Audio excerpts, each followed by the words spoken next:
What's going on, guys? Hexa here with another episode of Skul the Hero Slayer. And, as always, thank you for being here. That's really all I have to say about that. Okay, Recruit. Okay, Recruit is a run I'm actually wanting to do pretty badly. I actually, with how successful my Gravedigger run was recently, I actually want to really drive the point home why I enjoy Summoner Skulls as much as I do. So I think I'm going to try and do a really damage-focused Recruit run here, just to show why I enjoy these skulls as much as I do. But I will just say it at the start.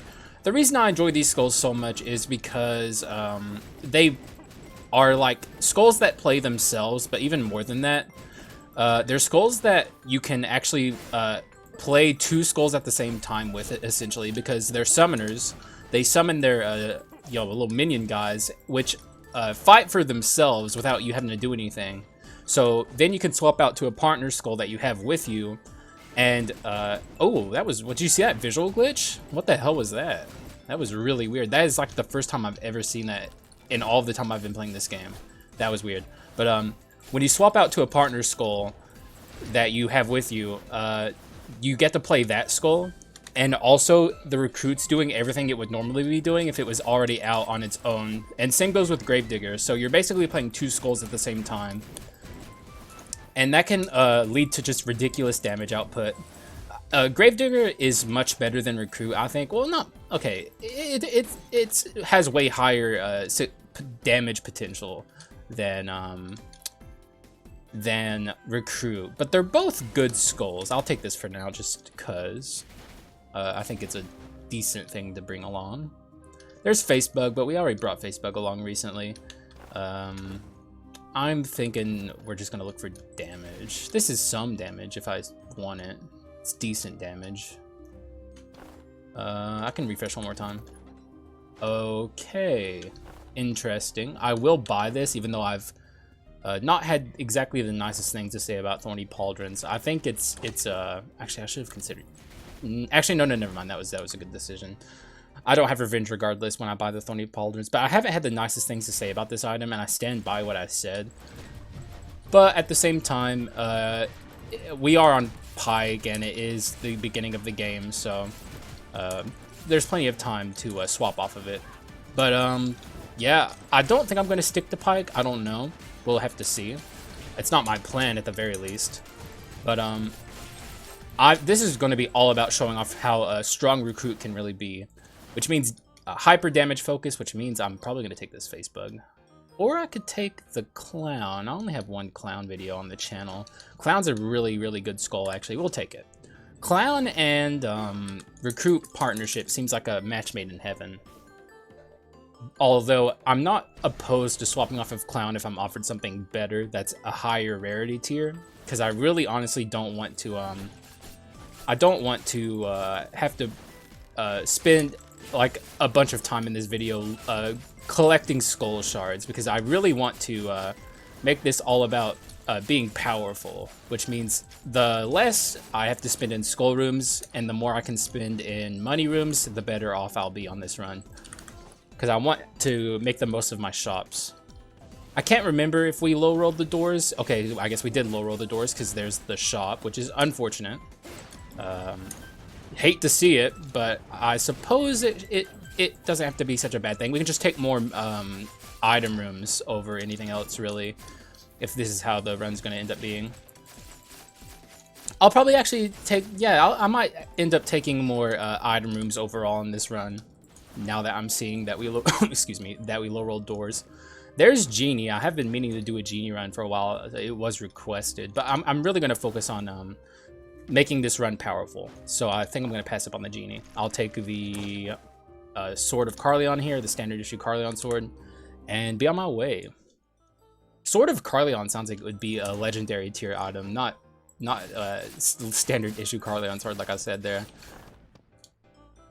I can't tell if this is the, I think this is the non-stun knife throwing attack, which I'm happy with, and I'm also happy with my Recruit skill here, so I'm actually not going to swap off of either of these abilities that we have right now, so unfortunately that's a wasted ability change NPC. which sucks, but it is what it is. There's still 2 more in case we get shitty abilities down the line that we can use to swap off. We didn't get offered an item room on the way out here of Act 1, which is unfortunate. Like I said, I want to maybe take this as an opportunity to take more item rooms than normal, because we did low roll our doors, and that's also not something I've really considered too much. Usually I say you take item rooms whenever you're in the back end of a half of the act, but if you low roll your doors, that could also be a good reason to take item rooms, because your shops are going to be overall weaker the less money you have, and if you low roll your doors, you're just naturally going to have less money. We'll just have to see how the future acts are looking. Here we are in Yggdrasil. Usual same old. We don't have a very good skull to fight Yggdrasil with, so this could take a little longer than normal, but at the end of the day, it's still a Yggdrasil fight. It's still very easy and nothing even slightly noteworthy. That's one of the reasons I'm really hoping for hard mode. Well, I mean, I'm not hoping for hard mode. Hard mode's gonna happen. I'm waiting for hard mode and seeing what they do with this Yggdrasil fight. Hopefully make it a little bit crazier and harder than it is right now. As it is now, it's just too easy. There's unfortunately not a lot to say about it. Kind of wish you could just skip it, but I guess that would be weird game design. And also, maybe that's a little harsh, I don't know. It's not like boring or anything, it's just too easy. Didn't take any damage at all during the entire thing. That's Yggdrasil for you. And the wheel is an excellent addition to the run, actually. We're going to be swapping a lot and using a lot of abilities. So, and it does have raw stats on it. So pretty much everything I'm looking for in this run is on the wheel. So that's probably going to be sticking with us for the entirety of the run. Very happy to see it. If we double up on the wheel, the thing is about doubling up on the wheel, it doesn't actually spawn 2 wheels, unfortunately, but it does double up on the damage the wheel does. It's very weird. I kind of wish they made it just double up on the amount of wheels that appear. Maybe they're afraid that would be too strong. I have no idea. But at least it does something. I think before 1.5 it didn't do anything, but I also could be wrong about that, because I never really paid attention if it doubled up on the damage numbers. I always just assumed it didn't do anything because there weren't 2 wheels until someone showed me otherwise. Very interesting doubling up effect. I think that's similar to how like Jenny's chain sickle works as well. Stuff like that where it I'm going to take a money room here, by the way, because we're literally about to get to a shop, I think. So yeah, it just makes sense. If we know we're about to get to a shop, I think it still makes sense to take money rooms. Despite what I was saying earlier, I'll definitely be taking item rooms. You know, I feel like I'm going against my word here. You know what? From now on, I'll actually take item rooms a lot more, because you still make money in item rooms, just not as much. It's a pretty significant decrease though. Like it definitely makes it harder for you to make use of shops if you take a lot of money rooms. So up there is Centaur, I think that's what it's called. Centauros. Don't know why they had the os to shit. I don't understand. I am a big fan of Rapid Sword of Subconsciousness, or Subconscious. Not Nis. There's no Nis there. Yeah, I was thinking about maybe buying the Centauros and selling something, but I'm pretty happy with everything I have right now. Not really worth actually selling anything to get that. It's not like it's a good quintessence. It's decent on bleed builds. It's certainly better than it used to be, but I would still say it's a fairly middle of the ground quintessence, all things considered. Don't hurt me. He hurt me. Let me swap. What the hell? What was that swap cooldown? Hello, game? I need mutant, man. Holy shit, that took a while. Are there, yeah, okay, I was about to ask, are there, mutant items that have stats on them, but then I remembered Giant's X. And I assume there's something similar for magic. Let's kill her so we get her money. Die. Thank you. Though maybe I should have waited on the wheel, but it doesn't matter. It's just Act 2, Part 1 room. It's not going to actually hurt me. I say confidently as I walk into the room and take damage. Also, there's another ability change NPC. Both of them in the first half of the game. That is not a good thing. That is a bad thing. That just means later on, if we get shitty skills on our skulls here, we won't be able to swap off of them. So that sucks, but I guess it is what it is. It happens. You have to roll with the punches in roguelites, and Skul the Hero Slayer is no exception. So it is what it is. We'll be okay. Damn, I really need a skill cooldown, huh? I keep trying to press the skill button and nothing happens, and it disappoints me every single time it happens. You are going to get absolutely destroyed. Just saying. Two very easy adventures to handle together. They're not a good pair. They don't really complement each other at all. So we should have zero issues here. She insta-ulted and I still stopped her. Get absolutely dunked on. The fucking insta-ult BM and it didn't even matter. Absolutely dunked on. I feel zero remorse too. That was a good fight. Zero remorse, easy win, easy life. Symbol of Toughness is cool, but I am not super keen on it. Overload is interesting, but I don't think it's worth it over the skull shards, so I'll just take the skull shards. Like if I'm at a point later on where I'm like, you know, 5 shards off from a legendary and then I have to take one more skull room, I'll be very upset. Two very good abilities here on our recruit. We're happy to see it. We pretty much have our bases covered. We have a really good close range and a really good long range skull, or ability, I mean. So, no complaints here from me. Also, that was an excellent wheel. I was hoping I would be able to make more use of it and kill this guy and kill these guys before the wheel disappeared, but unfortunately didn't happen. I wasn't quick enough, but it's fine. Oh. Man, dude, I have high expectations for this run. I really need to get my damage going, though. I think there's an item room here. No, there's a skull room. Shit, I am kind of forced to take these, which means I'm not getting as much money as I'd like. But I definitely want to get both of these skulls to legendary, first and foremost. Because what good is a recruit run if you don't have a good partner skull to make use of the value swapping, which is really the whole point. There's the Giant's Axe. That's absolutely worth it. Sadly, we can't afford to buy anything else, but it is what it is. The Giant's Axe is a really good get. Now we have arms, and our power is growing. I'm really hoping to get near the levels of we were in the Gravedigger video, so I can show off exactly what I mean when I say how excellent summoner skulls actually are in this game.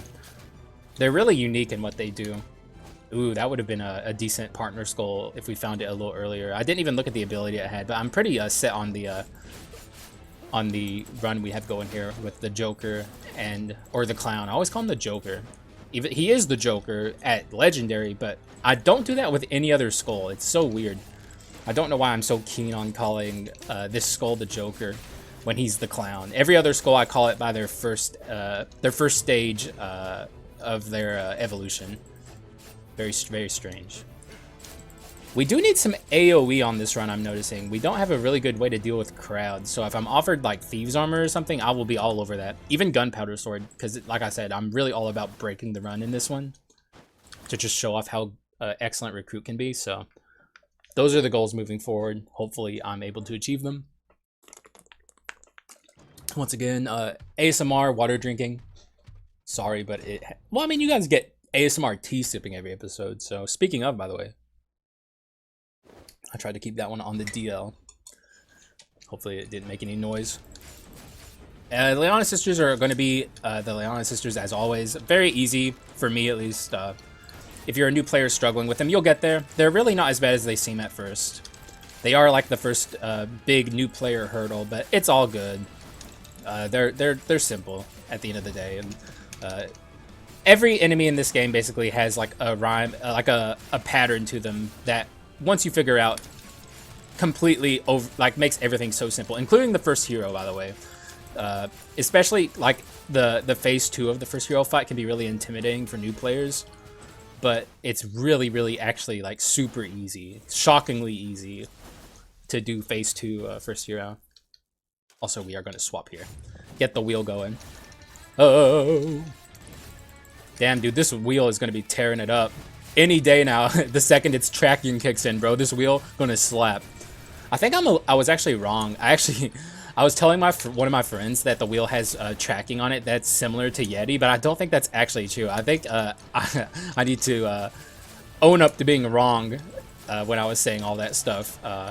I don't think it actually has as much tracking as I thought, which it's still a really good item, but it definitely could use with some better AI, I think. Like, Yeti's AI is, like, shockingly good. I feel like it should share the same AI or a similar AI. What would I take here? Hopefully, actually a Quint would be okay. I was about to say hopefully no Quint, but that would be fun. That's excellent. Pretty much exactly what I wanted. Now we have courage and arms going. We're getting there with our damage.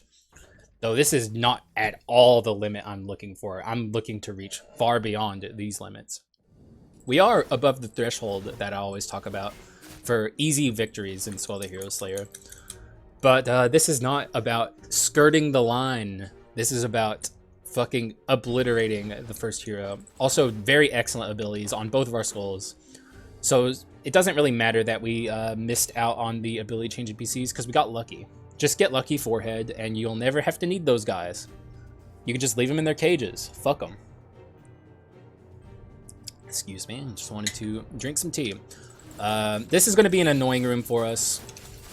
Though we do have a little bit of crowd control now with our Joker Clown in the Box ability, but sadly, it's still going to be a bit of an issue. The wheel, though, actually, never mind. The wheel is going to take care of this for me. What am I saying? Wheel is absolutely going to shred this room. I wasn't even thinking about the wheel. Not that this room, like, even if it's harder than normal, it's still nothing, really. I don't think the game really starts becoming hard until Act 4. I've said this in the past, I'll say it again. Once you really start getting good at Skul the Hero Slayer, you notice that the game doesn't really start kicking your ass until Act 4.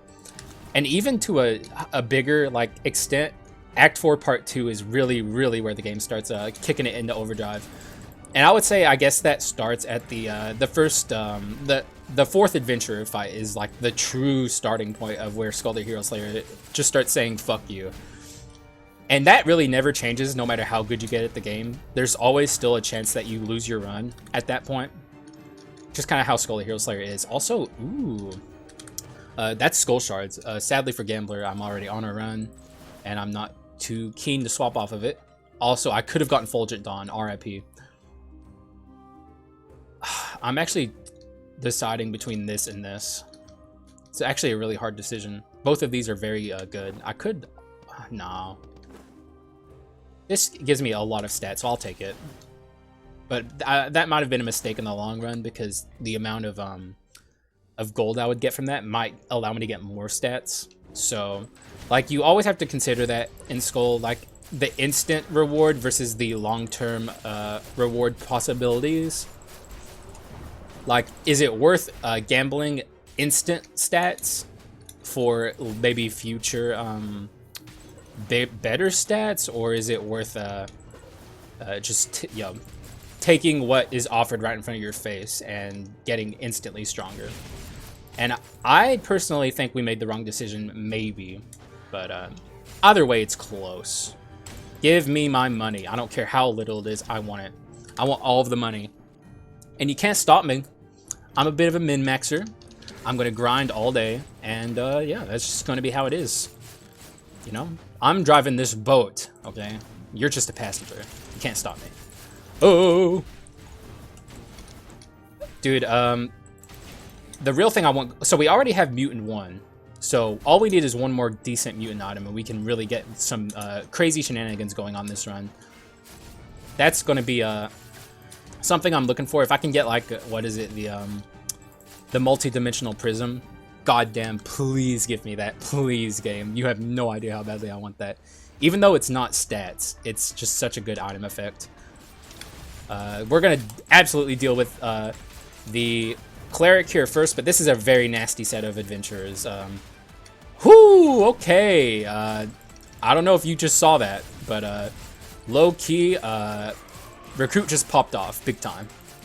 That was all Recruit. And wow, what a crazy adventure fight. Just insane, really. Not at all what I was expecting to happen. Not that I thought it was going to be hard for us, but I did not expect it to be that easy. Very unfortunate common there. I mean, what are you going to do? It's Skul the Hero Slayer. It is what it is. Just roll with the punches. Take it as it comes, I guess. But that does suck. Not that I think we wouldn't have been able to get a no, hang on. If we had gotten a unique, we would have a legendary right now. Which the odds of that happening were pretty high there, so I guess it is pretty that was like pretty goddamn unlucky to find a common this late in the game. But otherwise the run right now is treating us really well. Let's see what happens here. That is Raven's Monarch Feather. That's not the mutant I was looking for, but it is mutant, and I will take it. Obviously, like I'm not going to turn my nose up at Raven's Monarch Feather, even though it's not going to be doing crazy damage for us. The mutant is going to be enough to really power up this run in a major way. That is Archlich. I really feel bad about leaving it on the ground again. I keep seeing it and never taking it, but I am not on a run where I really can utilize it. We're definitely focusing physical, so Archlich would just kind of not really do anything.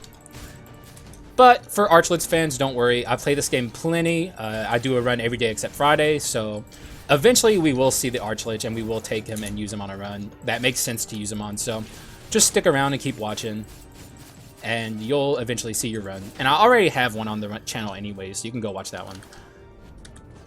And I am a big Archlich fan, so it's not like I'm avoiding it on purpose. Just the circumstances didn't allow for it. Wow, okay, shop. Could you not do that, please? A little faster, if you wouldn't mind. Pick up the pace. Thank you. I don't know what's going on there. My videos for the past few have been very lag-free because I had a Windows update that was plaguing my computer for freaking, I don't know, like a week and a half, and it's finally dropped a few days ago. But also, Windows kind of has this habit of after they do a Windows update, they do patches too. So it could be a patch of Windows Update coming along, and that's what was happening there. I kind of don't want to say that because it's such a horrible thought. Because whenever it's Windows Update season, it takes forever for my computer to actually get it, like download all the components it needs to finally bring the update to actually even begin in the first place. And whenever it's doing all of that, it just goes so slow, dude. You guys know if you're regular viewers. Okay, we're actually going to take an item room here because the shop coming up is going to be very weak. So hopefully this doesn't make me regret it. It very well could, because like I've said, item rooms and shops is very strange bit of a balancing act you have to do. And I think most of the time it's worth taking shops or money rooms. But on this run, I'm not making a lot of money, which is why I'm talking about shops versus money rooms. I mean, items rooms versus money rooms so much. And this is a run where I'm absolutely leaning towards item rooms more than shops. If I had taken the gold incense burner instead of the solar sword, I would have maybe changed my opinion on that and started taking a lot of. Wait, did we pass the shop? What the hell? When did that happen? What did I even buy in that shop? This is the boss room, dude. What the fuck? I got completely lost on this run. We must have just ran through there and not done anything. That is a terrible item to get, but we will take it regardless. I guess it's something, right? But it's not anything like what we were looking for. And that's really a good example, like, of why item rooms are just kind of mid. It's completely out of your control. Even this late in the game, you're still finding rare chests. Honestly, I think they should buff item rooms a little bit. Make it a little bit more even-handed. Also, holy lag, what is happening? Stretch it out, baby. Stretch out the nerves. Stretch out the frustration. It's just a little bit of lag, you know? That's this channel's catchphrase after all. So, we're very used to lag here.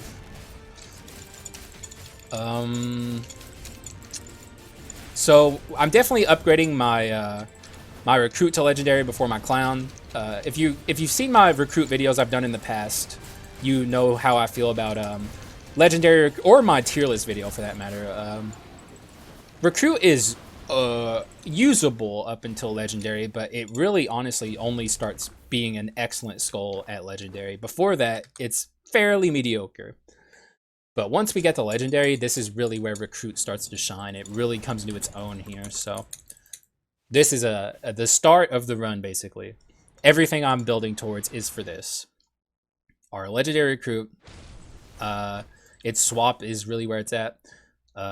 When swapping, summons 3 squad members that fight nearby enemies for 10 seconds. That's insane. I cannot stress that enough, how crazy that swap is. It's one of the best swaps in the entire game.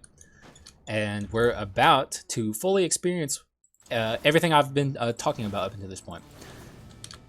However, we still have a few more skull rooms to go. We got really lucky with the Legendary, but we're not quite there yet with our clown. So we're almost done with this this skull shard business, and then we'll be fully focusing on our items. Also, goddamn, holy shit, I love the wheel so much. Get me out of this platform now. God, that's like the best use case for the wheel, is literally specifically that room, the most obnoxious room in the entire game, and you just breeze through it with wheel.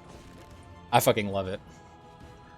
This is the first video in a while where we completely low rolled our room numbers.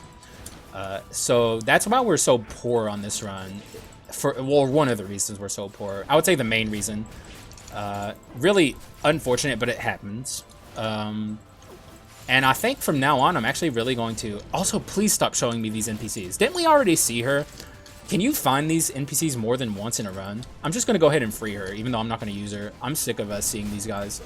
I actually thought that these were NPCs that you can't find more than once, but I guess I was wrong. Maybe they just very rarely show up more than once.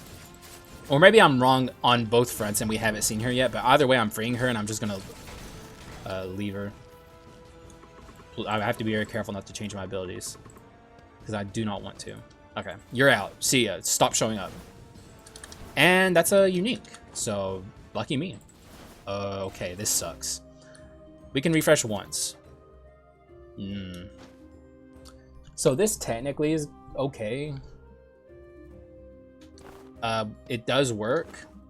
However, I don't even know if it's better than this. Actually, we couldn't afford it even if we sold that, so let's not be stupid here and waste an item.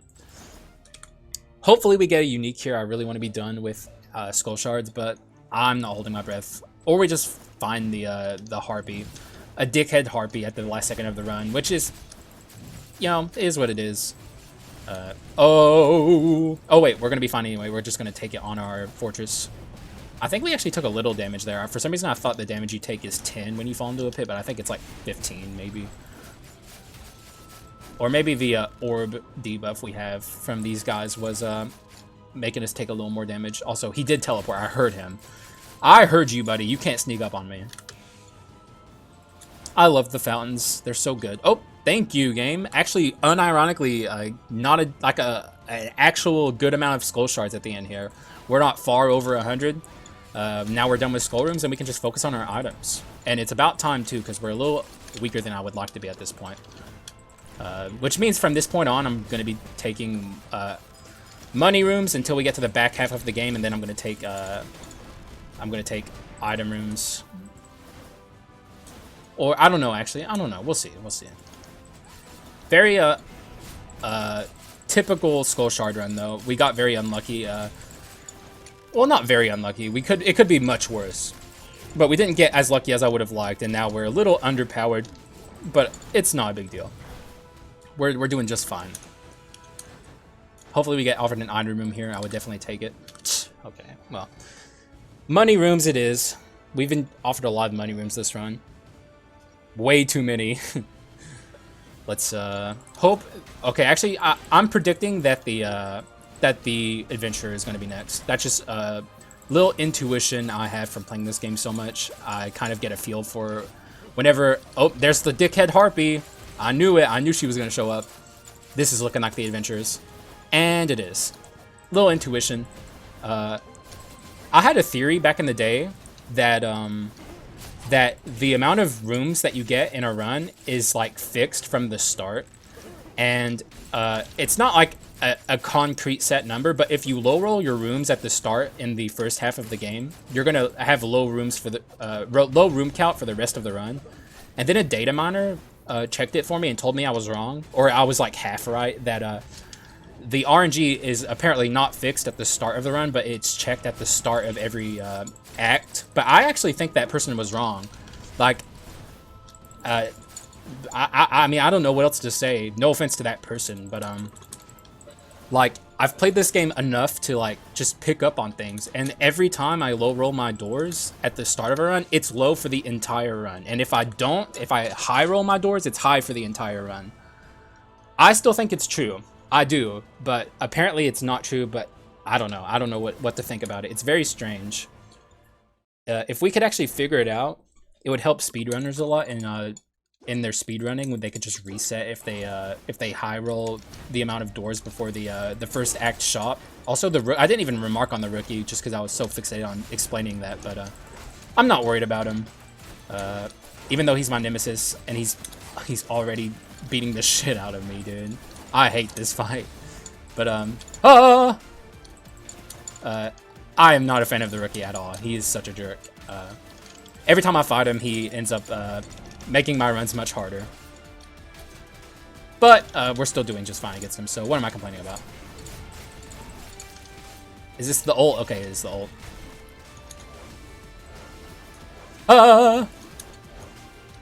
We're doing just fine. I think we're gonna get out of here without taking too much more damage. Let's swap. Man, I really want Mana Cycle. Like, I hope we get a double wheel coming up.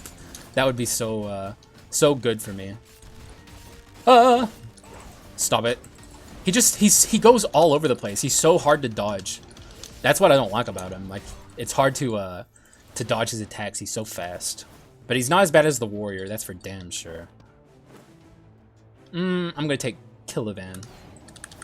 Weird choice, but not a choice I would normally make. But I think it makes sense in that moment. Like, I don't have a quintessence. It's a quintessence that helps me be a little bit stronger. And this is not a chase Sylphid Wings run. It's just not. This is a weird run. I really need to swap off of the Thorny Pauldrons that are not really doing anything. And I need to, let's see if we can kill these guys. There we go. I need to get rid of this as well. And also this is on the chopping block. We have a lot we have to do in a very short amount of time. So this could end up being a suboptimal, not as strong as the Gravedigger run, which is unfortunate. But half expected it, you know, that Gravedigger run was very special. It's very hard to consistently build runs that are that powerful. Also, I feel like our clown is a little underpowered too. Maybe it wasn't the best choice to bring with my recruit. Maybe I should have brought a Power Skull. I think that would have been a better choice. But it's fine. We made our decisions, and now, I mean, the run's still good, so, you know, like, I am demonstrating the power of recruit, but just not in the way I wanted to. I'm not quite as broken as I would have liked. Also, I would like maybe Orc. I would actually unironically take Orc on this run, even though I said a couple videos I don't like Orc. I stand by everything I said, but when Orc is good, I mean, Orc is pretty much always an excellent quintessence to have, and this is no exception. Very rarely is there a reason not to take Orc. One of the rare exceptions was the Fortress run I was on, because you don't want to take a bunch of damage on Fortress runs. You want to keep damage to a minimum. We are doing pretty well here. Please, ooh, that's a good pickup, even though it's really late in the run. We can still make good use of that. Decent use of that, I should say. It's okay. It's at least we're gonna get a little bit of money for the upcoming final areas. I really want like a Pot of Greed or something, you know. Maybe one. I think we are at Courage. No, we're at Courage 2, so we're very far off from Courage 4. We're probably not gonna get there.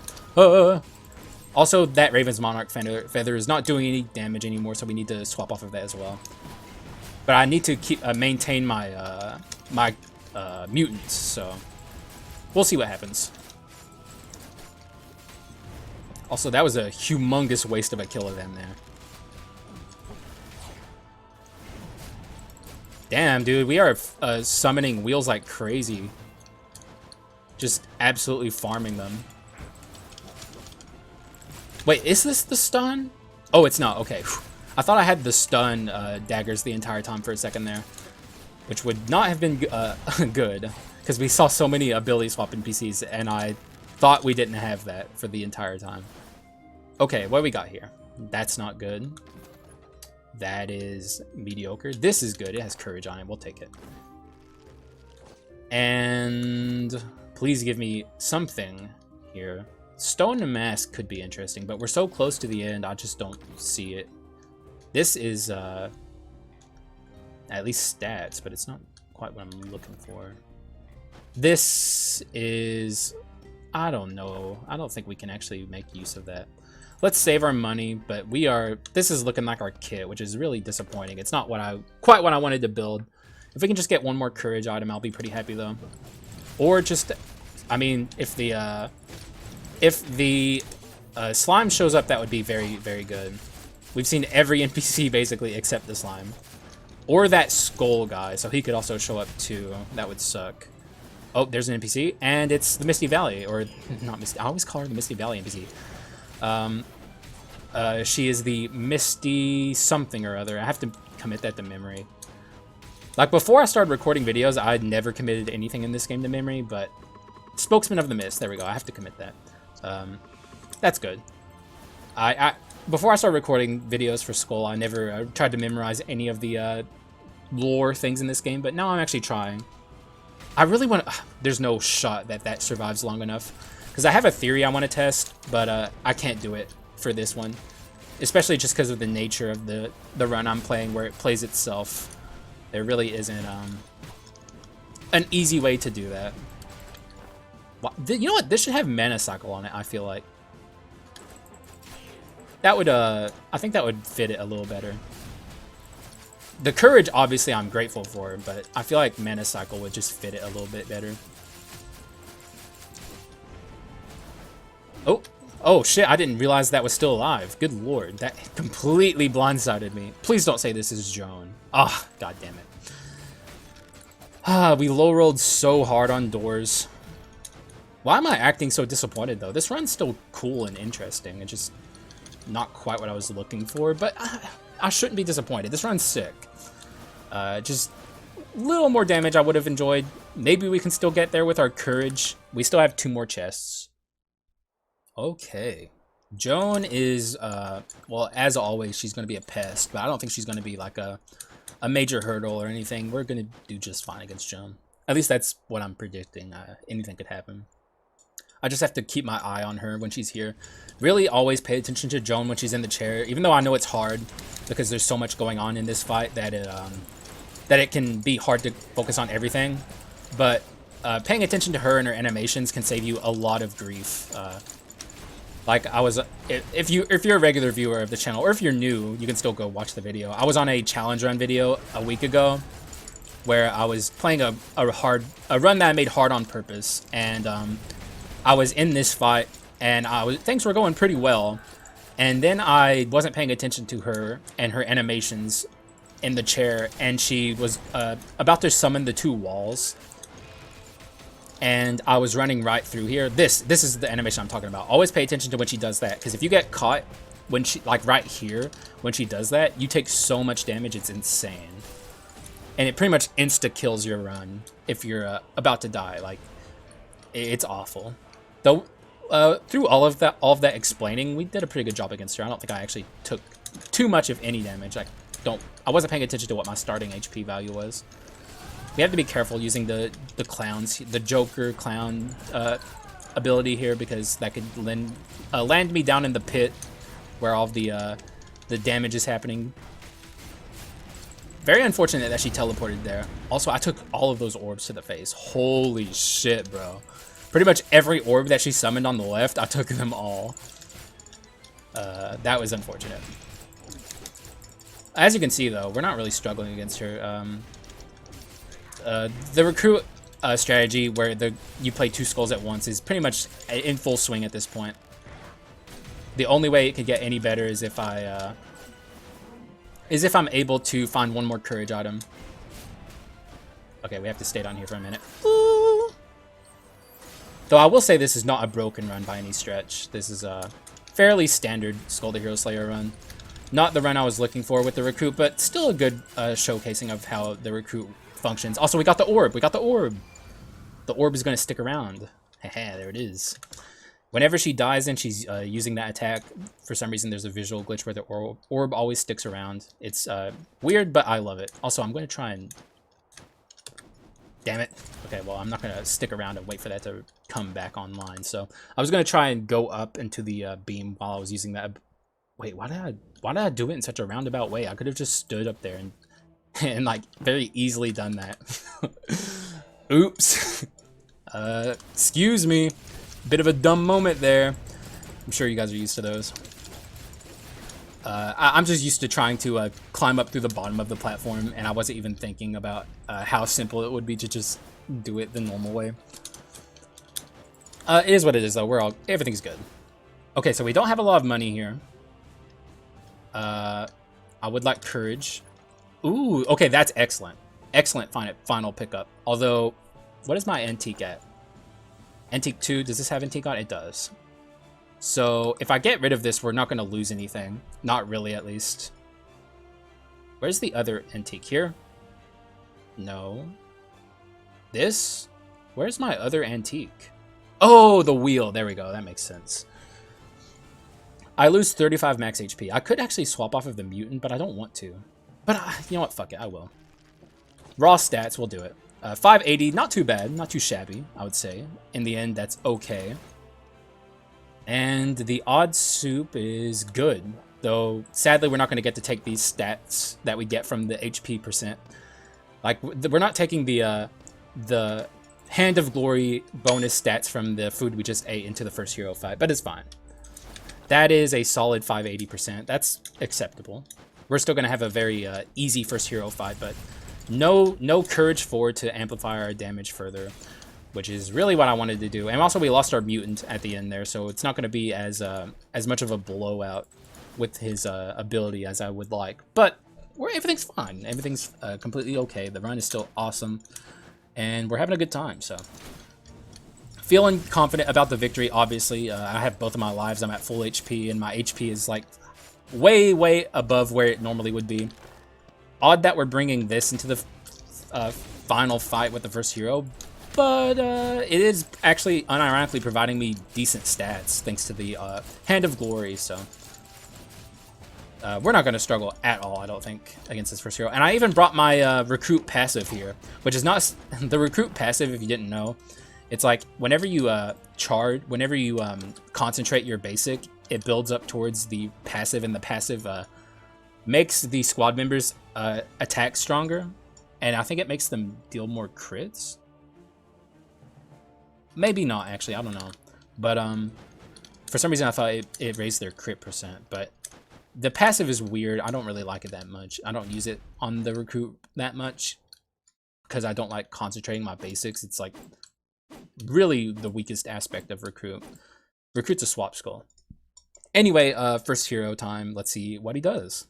I'm not really worried about him, though. Not at all, really. Okay.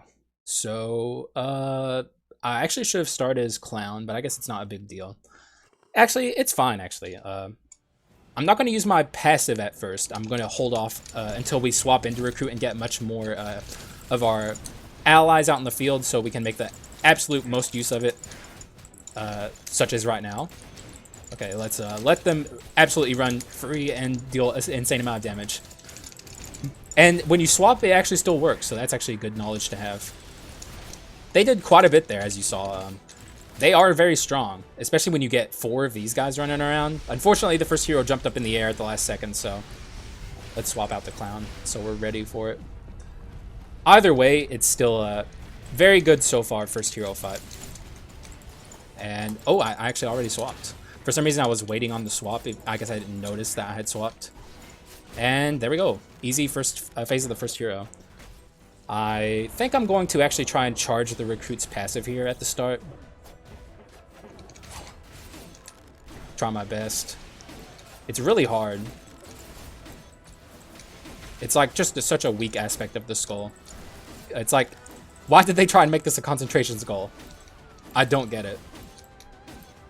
Okay, there we go. We got it. So we're going to use that in a moment. Hopefully to absolutely destroy the first hero here. There we go. He might die here. Not quite. Our damage just isn't crazy enough, unfortunately. This is no Gravedigger. The recruit is certainly no... He's not on the level of Gravedigger at all in terms of just raw power. Gravedigger is kind of in a league of its own, but he's still a Summoner Skull, and all the things I said about him are still true. Very powerful, plays the game for you. You play 2 skulls at once, essentially, and it's just very, very strong. And I hope that was a good demonstration. Even though I played a little suboptimally, didn't quite get the items I wanted. Even against the first hero there, like I shouldn't have charged my my recruit basic, or my recruit passive with the like the concentration shit. That's so weird. I don't know why they tacked that onto the recruit. It's just such a bizarre design decision. Just honestly flabbergasting. But they still did a really good job with his reformation, I think, overall. He got the before he didn't have, what is it, the assassin on his ability roster, so. And we can actually break the windscreen here fairly easily. I'm trying to think if there's a better way to do it. I don't think there is. No, there's not. But we do have the Jack-in-the-Box ability here, which allows us to go into the wall. And now we're in here. So, yeah, excellent windscreen. Excellent windscreen, excellent run. Sadly, didn't quite get where I wanted to. I wasn't aiming for Arms 4, so I don't care that we never made it past Arms 3. That's not something I wanted on this run. I wanted to get to Courage 4. We only made it to Courage 3, but that's fine. We also had these items, which really was strange. I guess like concentration was an aspect of this run, so I guess this thing was okay. If I had chosen to concentrate, we could have maybe managed it, but I still stand by that the concentration on Recruit is really weird. Hand of Glory, as always, just an awesome item. I really love it. It's like such a cool build, like a thing to build a run around, because like Antique normally is not a stat gain inscription, and HP percent normally doesn't really benefit you too awful much, but Hand of Glory completely changes that up. If I had known I was going to get the Hand of Glory, I would have taken the Heart of the Ascetic too, but it is what it is. We still had a really good HP number, so it's all good in the end. Would have liked to have gotten a different quintessence besides the Sword of Killivan. But, you know, that's fine too. This is one of those, like, high lore quints. I really wish I knew more about it. I should actually read the wiki and see if maybe there's information there. Because, like, Killivan is obviously, like, a lore thing in this game. Because it's not like that's a reference to anything that makes sense outside of this game. Kind of like Nias, or however you pronounce it. That's like a deep lore thing too. There's so much cool lore in this game that you really need to read about, such as read about the fairies, right? That's what they're called. The elemental being things, the things that you get in like the rings that build towards fairy tale. For some reason, I'm blanking on what they're actually called. I think they're fairies, but I can't remember. Read about them. I think there's a lot of hints in their lore about what could potentially be the true source of Dark Courts, and what could end up being the enemy in the sequel or the DLC for this game that's obviously inevitably coming down the line. But this tangent has gone way off course. Awesome run. Thank you for watching. If you made it this far, thank you. I really do appreciate it. Not quite what I was looking for in terms of building towards a recruit run. That's really powerful, but that just means we get to play recruit again down the line. So more recruit fun down is definitely going to be coming down the content line. And I guess I'll see you then. I don't really have much else to say. So thank you for watching, and I'll see you in the next video.